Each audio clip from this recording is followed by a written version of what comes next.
nasty Halloween trick on a Jacksonville mom and her kids. The holiday is already a challenge for her special needs child. THV11's Maya Ellison spoke to her about an incident that is making the holidays a lot harder and how the community is stepping up to help. We have to all work as a community to protect all children, especially ones that can't walk and can't, have to have the special. We need to fight for all of them together. They say a mother's love is the ultimate sacrifice, for she gives everything she has for her children. Maria Atwater radiates that as a mother of 4. It was a complete miracle to have all of them in the first place. And I'd do anything for all of them. Out of her 4 children, 7.5-year-old Christopher's who she calls her Superman. His superpower is what his mom describes as her son's spastic quadriplegic cerebral palsy with extreme high tone. Despite his abilities, Maria says Christopher is still a child who loves every bit of Halloween.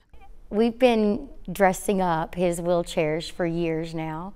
We get creative with it. We enjoy it. But it's what happened to her last week that turned what would have been a happy moment into something else. I left Jacksonville and went to north of the Rock to a beauty supply store for some Halloween makeup stuff. They didn't have what I needed. I left there and I called first and found this other one over here off of Roosevelt and Broadway.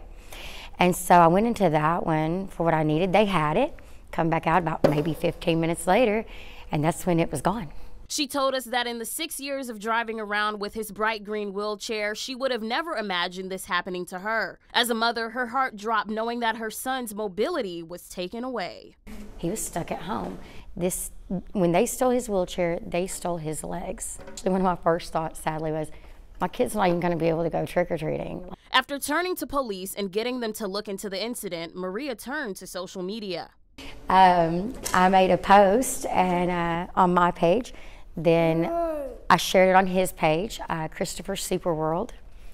Got more attention on it than I ever imagined. That's when people in several communities came together to ensure Christopher received his lifeline and Halloween again. Families, mothers, and more offered to help out. And on Wednesday, a man donated a wheelchair, and ICANN in Little Rock offered to adjust the size for Christopher until his new wheelchair comes in. For now, Christopher is rocking his Christopher costume in style for Halloween. But Maria says her fight is not over. I'm not still trying to find it just for my son, for who did it.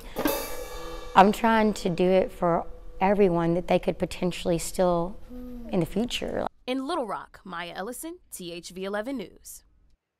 All right, Maya, thank you. Maria told us her Facebook post exposed something else. Other moms and families replied to share their experiences with stolen wheelchairs and similar devices.